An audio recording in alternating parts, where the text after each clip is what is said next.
first service, we had a little trouble with this, so everybody raise your right hand. Oh, thank you. I'm not sure if people in the first service actually had right hands today. Some of you need to learn the other right hand. I did see a few of you with that trying to figure out because you wanted to be on the same side, but that's okay. How many of you have ever noticed that there is some confusion around Christmas? Okay, so some of you think that there is something to be confused about, and I would tend to agree. There was a young pastor's wife who had 3 children, and they went to see the Christmas parade in their local town, and they were watching the floats and all of the bands go by, and she was beginning to get just a little perturbed when she noticed that it was her daughter, about age 4, that was standing up and waving at everybody and yelling at the top of her lungs, "Happy Halloween!" So there could be just a little confusion around Christmas. Now, there was another young mom who wrote on Facebook, she says, "I just set up the Fisher-Price nativity scene under our Christmas tree. I told the Christmas story to my children, and then at the end I asked if they understood the story and could tell it back to me. And I was awaiting she wrote, I was awaiting a great teaching moment." You know how parents are. They were ready to really be inspiring, and her son looked at her and said, "Mom, where's the big bad wolf?" So there could be some confusion around Christmas, and I know that it's easy to pick on children because they do the cutest things. But I saw a cartoon once.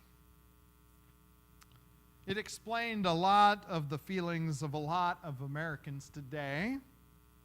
It showed 2 homes decorated for Christmas. On the one side, you had this home that had lights and they blinked, and they had a sign that shouted out, "Merry Xmas." Don't be offended, but that's what they had. And the lights were, well, think Griswold.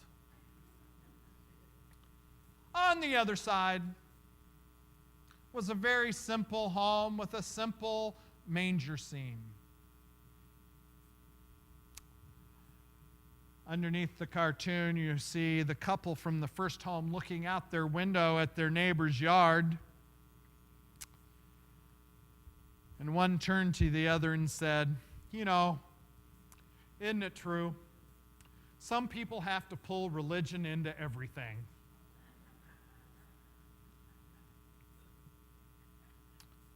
But my favorite example of just how confusion can seem to arise during Christmas time happened on a popular radio talk show where the DJ decided he was going to spoof the political correctness of the month of December.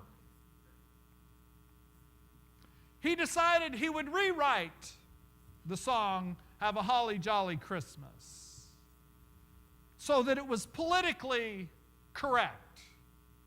The only problem was he didn't have enough syllables, so he changed some of the words, and it had a line in it that goes like this: "So we wish you a..." Now, I'm sorry, and the reason I'm not singing it because I can't get all the syllables in the right place. "Have a Ramahana Kwanzaa Mus." Would you like me to say that again? Ramahana Kwanzaa Mus. It gets them all. And he says, no wonder our children don't know what we're celebrating. And he's right. You see, one of the problems with Christmas is that it can be rather an offensive holiday, and we don't want anyone to take offense. Christmas we think of it as being about a manger scene and a baby. And we all love babies, don't we? They're so precious. They're so cute until you have to change a diaper. Then they're not so precious and not so cute. They're offensive sometimes. I think sometimes we forget that Christmas was not about a baby. Well, it is, but it's not. And we forget that Christmas has a purpose other than just a nice family scene.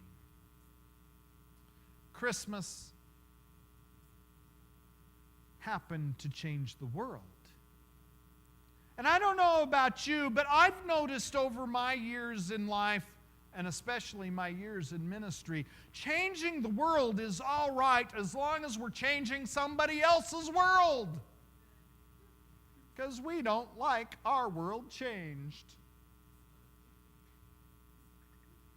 So that baby can come,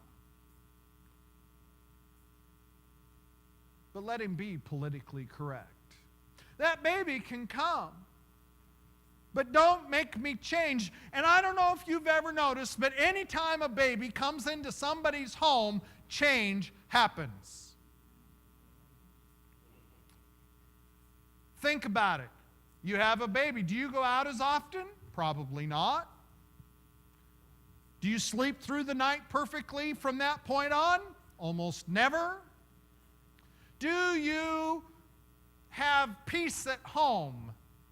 Not usually, unless the kids go to grandma's.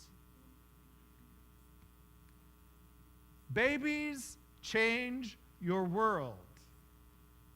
And Jesus was no different. Now, the one thing that most often happens is that when babies come, the joy level goes up, at least for a little while. It's really true. Joy rises with babies. Grandmas and grandpas, they get excited. Everybody sees that baby and says, I wonder what that baby's going to be. What's that child going to grow up to do? How's the world going to be different because of this newborn baby? But then those changes start happening. They start to grow up.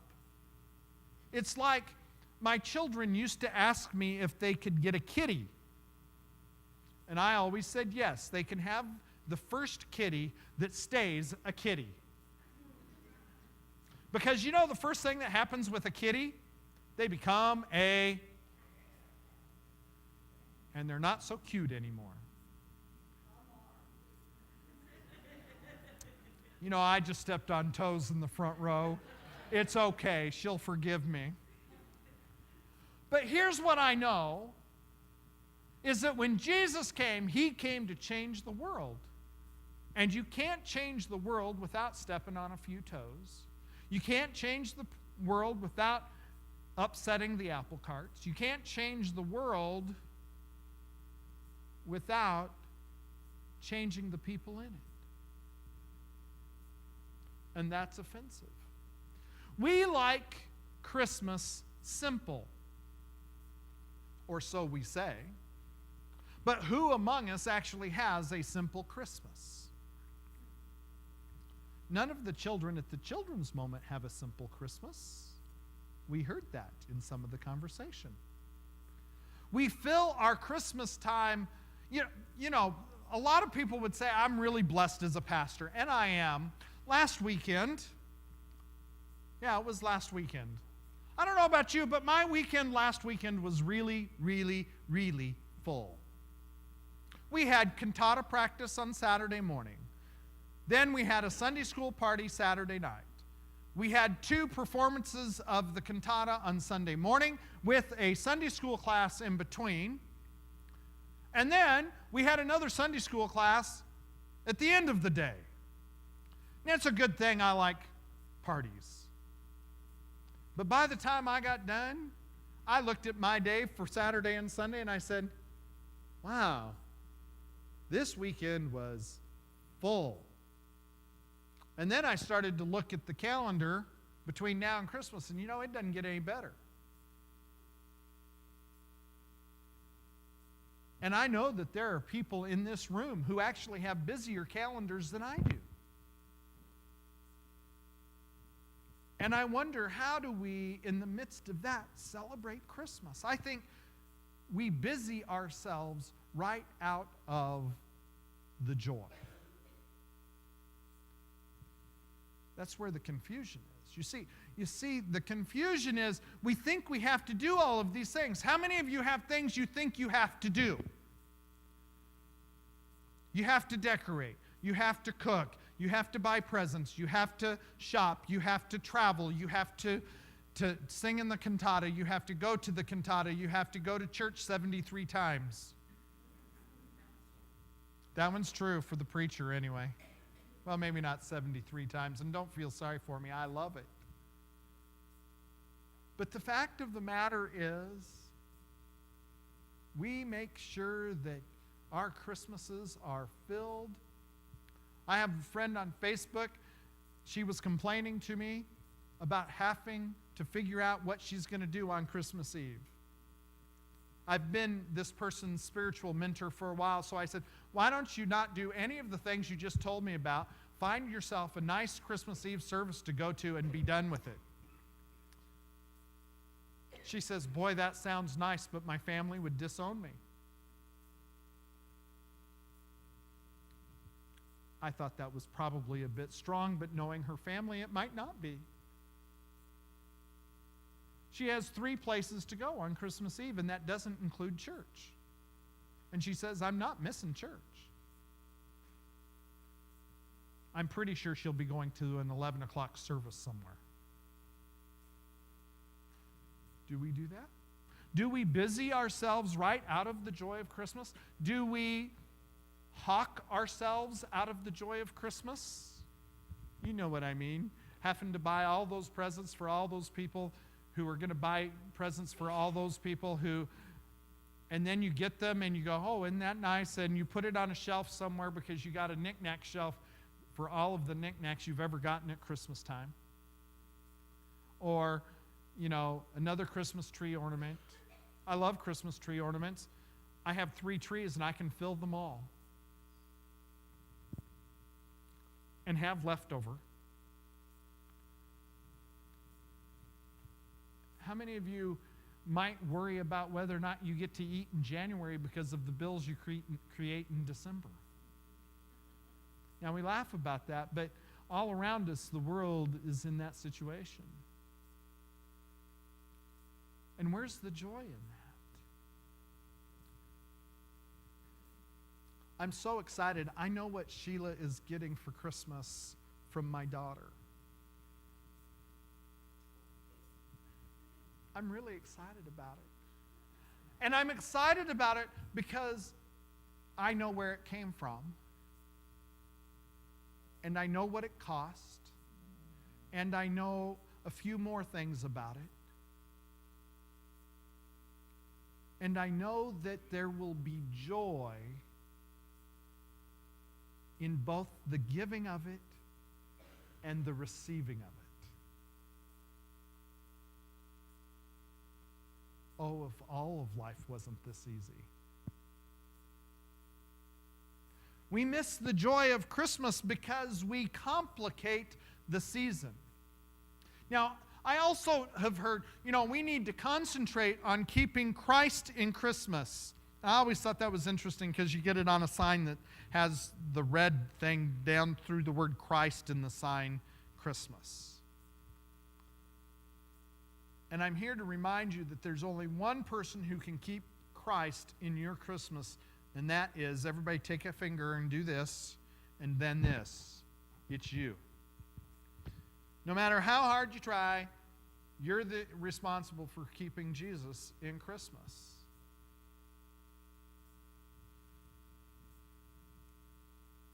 When it comes to keeping Christ in Christmas, though, one of the things that we need to remember is that baby was supposed to bring hope and peace and joy and love to our world. The problem is is that we miss it somewhere. We do take Jesus out of it. And then sometimes we try not to do that, but life gets in the way. Any of you ever have life get in the way? It happens, doesn't it? You know,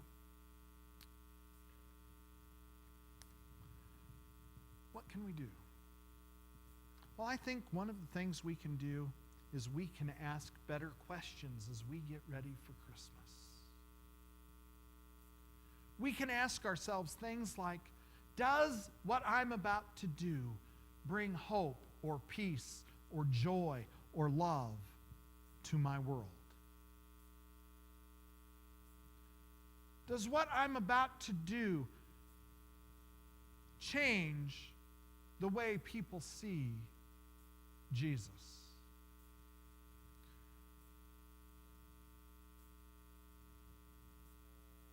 Can we calm it down? Can we make it more personal?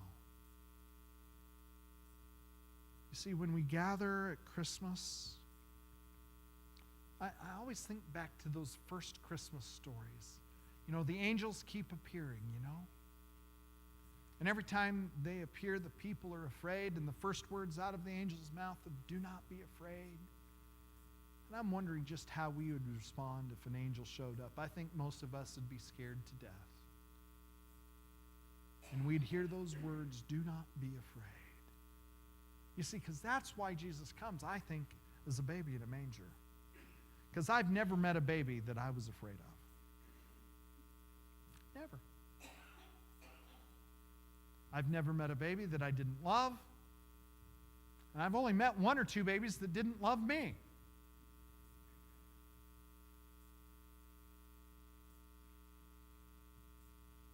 Why did the baby come? To bring joy, to bring hope, to bring peace. And if what we do doesn't produce those things, then maybe we should ask, what are we looking to do?